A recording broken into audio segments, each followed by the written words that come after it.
Welcome back to my channel. This is doctor Salman Sardar from career वाली सरकार। तो अगर आप इस चैनल पर नए हैं या वीडियो पहले दफ़ा देख रहे हैं तो आपको बताता चलूँ, एक पूरी सीरीज़ है मैट्रिक के बाद क्या कर लेना चाहिए, जिसका पार्ट 2 और पार्ट 1 और पार्ट 2 हम कर चुके हैं। आज पार्ट 3 है इस वीडियो का, इस सीरीज़ का। और पार्ट 3 में हम डिस्कस करेंगे basic pre medical, pre engineering and FCS को। तो अगर आप नए हैं तो मैं सजेस्ट करूँगा कि आप पूरी सीरीज़ शुरू से देखें, और अगर आप पुराने हैं तो आप स्टे ट्यून। तो नेक्स्ट पार्ट्स में हम बाकी उसको भी डिस्कस करेंगे। इस पार्ट में हम specifically APSC pre medical, pre engineering और एफसीएस को डिस्कस करेंगे कि इसका स्कोप क्या है, किन लोगों को कर लेना चाहिए और आपको किस तरह से कर लेना चाहिए। तकरीबन सभी लोगों को एपीएससी प्री मेडिकल का पता होता है, और बहुत से यहाँ पर सबसे ज़्यादा ट्रेंड भी यही का इसी का चल रहा है। तो अगर आपका आप ब्रिलियंट है और आपका शौक है मैंने एमबीबीएस करना है, कोई भी मेडिकल फील्ड लेनी है, तो वो तो ठीक है। लेकिन अगर आपका शौक नहीं, आप कंफ्यूज है कि कौन सा ले ले, तो आपके लिए ये आप इसको देखें कि आपके लिए क्या क्या रास्ते हैं। और ब्रिलियंट स्टूडेंट्स वो तो आप भी इसलिए है, अगर आपका शौक है। अगर आप ब्रिलियंट है लेकिन आपका शौक नहीं है, आप सिर्फ पैसे के लिए करना चाहते हैं, तो फिर तो आप देख लें कि आप क्या कर रहे हैं। लेकिन क्योंकि एमबीबीएस में आजकल इतना पैसा नहीं जितना पहला था। अगर आपका शौक है, क्योंकि एमबीबीएस बहुत से लोग फैमिलीज़ में लोगों की ख्वाहिश होती है कि बेटा है डॉक्टर बने या फैमिली में कोई डॉक्टर है, तो उसके लिए अगर आप कर रहे हैं तो बिल्कुल अच्छी बात है। खिदमत के लिए आप करना चाहते हैं तो बिल्कुल अच्छी बात है, इज़्ज़त है इसमें बहुत ज़्यादा। लेकिन पैसा उस तरह नहीं है। अगर आप सिर्फ पैसे के लिए कर रहे हैं तो फिर मेरी आपसे ये दरख्वास्त होगी कि आप ना करें। इसकी निस्बत आर्ट्स और कंप्यूटर में ज़्यादा पैसा है, ये मैं आपको लिख के दे सकता हूँ। आप रिसेंटली देखे जो पाकिस्तान में जो ट्रेंड चल रहा है, ये डॉक्टर वलीद का, जिन्होंने 29 मेडल्स लिए हुए स्टिल इज़ जॉबलेस। कल एक रिपोर्ट देखी थी कि 7,000 मेडिकल स्टूडेंट्स हैं वो जॉबलेस हैं। मेरे अपने दोस्त थे वो जॉबलेस है, बहुत ज़्यादा उनको गवर्नमेंट जॉब नहीं मिल रही, 2-2 साल से बैठे हुए बेचारे। और सैलरीज़ की जहाँ तक आप बात करें तो केपीके में उसको हाउस जॉब वालों को 64,000 सैलरीज़ मिलती है, और एमओ को 1,10,000 रुपये सैलरी मिल रही है।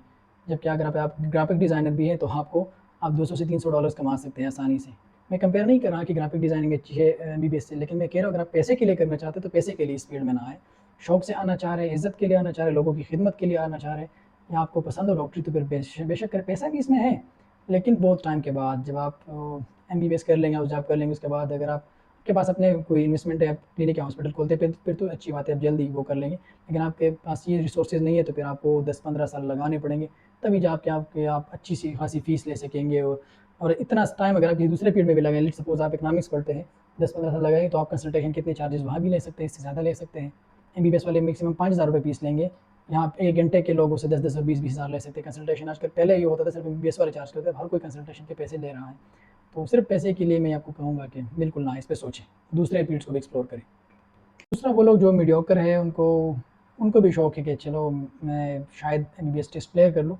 अगर आपका शौक है तो ठीक, नहीं तो आपका नया अगर दूसरा आपने अल्टरनेटिव पहले से चूज़ कर लिया, सपोज मैं एमबीबीएस में ना हो गया तो मैंने क्या कर लेना है, बीडीएस लेनी है, फार्मासिस्ट बनना है, मैंने न्यूट्रिशनिस्ट बनना है, वेटनेरियन बनना है, तो आप पहले से चूज़ कर लें। एमएलटी करनी है, रेडियोलॉजी करनी है, तो वो भी अच्छी फील्ड्स है, कोई इसकी उसमें बुराई नहीं है, मैं उसको अलग अलग से एक्सप्लोर करूँगा। अगर आप मीडियोकर हैं, आपका शौक है कि मैंने हमेशा ही मेडिकल पढ़ना है, चाहे एमबीबीएस हो या दूसरे रिलेटेड फील्ड्स हो, फिर तो ठीक है। अगर आप मीडियोकर हैं और या थोड़े से कमज़ोर, अगर आप चाहते हैं कि यार मैं चांस लेता हूँ शायद एमबीबीएस हो जाए, नहीं तो फिर तो उसके लिए मेरा मशवरा है कि आप ट्रेडिशनल एफएससी ना करें, जो नॉर्मल एपीएससी होती है। अब दूसरा जो आजकल जो इन हुआ है कि like FSc in MLT, APSC in dental health, APSC in pharmacy, APSC in radiology, वो वगैरह करें। वो ब्रिलियंट स्टूडेंट्स भी कर सकते हैं अगर आप करना चाहें तो ये, लेकिन कमज़ोर और मीडियोकर के लिए ज़्यादा बेहतर है, क्योंकि ब्रिलियंट्स हमारे यहाँ तो वो प्रोग्राम था ना कि इस मुल्क को सबसे ज़्यादा नुकसान ब्रिलियंट स्टूडेंट्स ने पहुँचाया, क्योंकि उनको जब वो पढ़ाई बैठ जाते हैं तो कहते हैं कि मैंने और कोई काम नहीं करना। तो अक्सर यही होता है कि मैंने बस अभी से इंट्री की तैयारी करनी है, कोई दूसरा काम नहीं करना। चलें आप वो करें, लेकिन जो दूसरे लोग हैं वो साथ में, मैं मेरी तो एडवाइस ये होगी कि ट्रेडिशनल एपीएससी ना करें, दूसरी किस्म का एपीएससी करें। इसका क्या फ़ायदा होगा?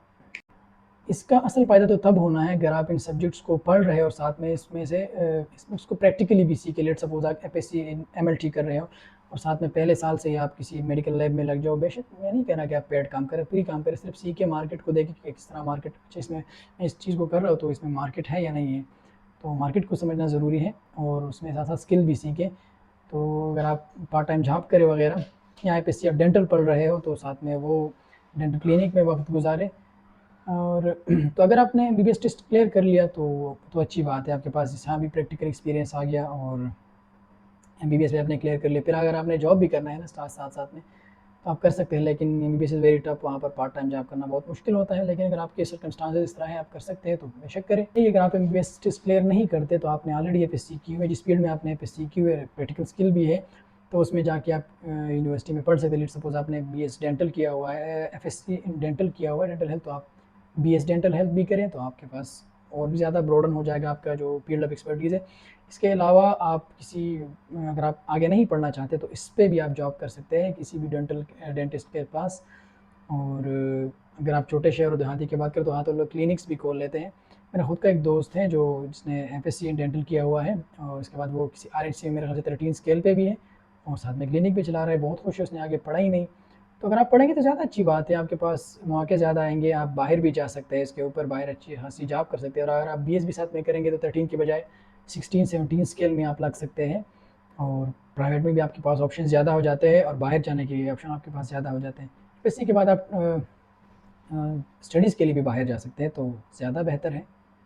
तो फ़ायदा यही है कि अगर आप साथ साथ में स्किल्स भी सीखें, कोई बहाना नहीं करे कि मेरे पास टाइम नहीं है, वो टाइम हर किसी के पास है, आपको निकालना पड़ेगा। और क्योंकि जिस तरह से महंगाई वगैरह है, तो मेरे ख्याल से आपको जल्द से जल्द कोई स्किल सीखनी चाहिए और पैसे कमाने चाहिए। बाद हम आ जाते हैं प्री इंजीनियरिंग के ऊपर। तो सबसे ज़्यादा जो लोग फील्ड स्विच करते हैं वो इंजीनियर्स हैं। मैंने तो जितने ज़्यादा देखे वो इंजीनियर्स को देखे, इनको हर फील्ड में देखा है, इनको फ्रीलांसिंग में देखा है, इनको टीचिंग में देखा है, हर फील्ड में आप इनको देख सकते हैं इन लोगों को। तो इनके लिए भी यही रास्ता है, अगर आप ब्रिलियंट हैं और समझते हैं कि मैं इंजीनियरिंग के टेस्ट को क्लियर कर सकता हूँ, तो आप बेशक प्री इंजीनियरिंग करें और तैयारी करें। और अगर आप कमज़ोर है लेकिन इंजीनियरिंग आपका शौक है, तो फिर दूसरा रूट ट्राई करें। दूसरा रूट है डीएई। डीएई के थ्रू आप एफसीएस के थ्रू जा सकते हैं, लेकिन वहाँ आपके पास थोड़े लिमिटेड हो जाते हैं रिसोर्सेज, और डीएई के थ्रू आपके पास बहुत ज़्यादा हो जाता है। इस पर हम डिटेल में बात करेंगे पीछे। और वही मशवरा उनके लिए भी है कि आप प्री इंजीनियरिंग के साथ साथ कोई स्किल भी सीखें, ऑनलाइन स्किल सीखें इस तरह के। और कंप्यूटर तो उनके लिए लाजमी है प्री इंजीनियरिंग वाले, क्योंकि इनके इलेक्ट्रॉनिक्स इंजीनियरिंग में भी कंप्यूटर यूज़ हो जाती है, आर्किटेक्ट में भी यूज़ हो जाती है, ऑटोकैड वगैरह, इवन सिविल में भी यूज़ होती है, मैकेनिक्स में भी यूज़ होते हैं, मेकाट्रॉनिक्स में भी यूज़ होते हैं, एवियनिक में भी यूज़ होते हैं, टेलीकॉम में भी यूज़ होती है, सॉफ्टवेयर इंजीनियरिंग, कंप्यूटर इंजीनियर, हर चीज़ में कंप्यूटर की ज़रूरी होती है। तो आप कंप्यूटर तो लाजमी सीखें, at least basic computer name S word और प्रेजेंटेशन बनाना, पेंट, ऑटोकैड या दूसरा एम एस एक्सेल वगैरह, ये तो लाजमी सीखें। और फिजिकल स्किल्स भी आप सीखें तो ज़्यादा बेहतर है। लेट सपोज आप मैकेनिकल करना चाहते हैं, आपका शौक है, तो किसी मैकेनिक्स के साथ बैठ जाए, या कोई दूसरी जो मैकेनिकल से रिलेटेड जितने भी लोग हो, सीसीटीवी इंस्टॉलेशन, एसी वगैरह, इन चीज़ों को आप एक्सप्लोर करें। अगर आप सिविल में जाना चाहते हैं तो किसी आर्किटेक्चरल फर्म के साथ रिलेट हो, या आर्किटेक्ट के साथ बैठे, या किसी ठेकेदार के साथ बैठ जाए, किसी दूसरे इंजीनियर के साथ बैठ जाए, रोड बनाना, घर बनाना, ये सब सीख लें, आपको ज़्यादा फ़ायदा देगा। और अगर आप वही बात, अगर आप ब्रिलियंट है और कहते हैं कि नहीं मेरे पास टाइम नहीं है, मैं सिर्फ प्री इंजीनियरिंग करूँगा और सिर्फ पढ़ूँगा उसके बाद, ठीक है आप करें। लेकिन प्री इंजीनियरिंग में आपके पास निस्बतन मुकाबला कम होता है प्री मेडिकल वालों के निस्बत, क्योंकि मैं सपोज मैं अगर सब के की बात करूँ तो वहाँ मेडिकल के 700 सीट्स है, और कोटा वगैरह मिला के 1200 बन जाते हैं, जबकि इंजीनियरिंग में 3000 से 4000 तक सीट्स है, और उसके एडमिशन क्राइटेरिया भी इतना टफ नहीं होता। दूसरा प्राइवेट यूनिवर्सिटी के साथ मिला ले तो 8 से 10,000 सीट्स बन जाती है। इस तरह हर सूबे में, यही पंजाब में तो उससे भी ज़्यादा है, वहाँ तो 20 से 25,000 सीट्स हैं। तो आपके और प्राइवेट यूनिवर्सिटीज़ बहुत ज़्यादा है, जो हर प्राइवेट यूनिवर्सिटी इंजीनियरिंग की डिग्रीज़ प्रोवाइड करती है, तो यहाँ आपके पास निस्बतन मुकाबला ज़्यादा है। तो मैं कहूँगा अगर मेडिकल वाले ये बात करें कि मैंने सिर्फ पढ़ना है, तो फिर वो समझ आ जाता है, लेकिन इंजीनियरिंग वाले तो लाजमी कोई फिजिकल और ऑनलाइन स्किल सीखे, क्योंकि आपके पास एडमिशन्स के सीट्स आपके पास ज़्यादा है, इतना कंपटीशन नहीं। अब अगर इंडियंस ये बात करें तो वहाँ समझ में आ जाती है, क्योंकि वहाँ की जो आईआईटी है उनका एडमिशन रेट सिर्फ 2% है। वो इतना इतना ज़्यादा वो टफ उनका टेस्ट होता है, और इतना कंपटीशन कि जितना हार्वर्ड और एमआईटी में भी नहीं होता।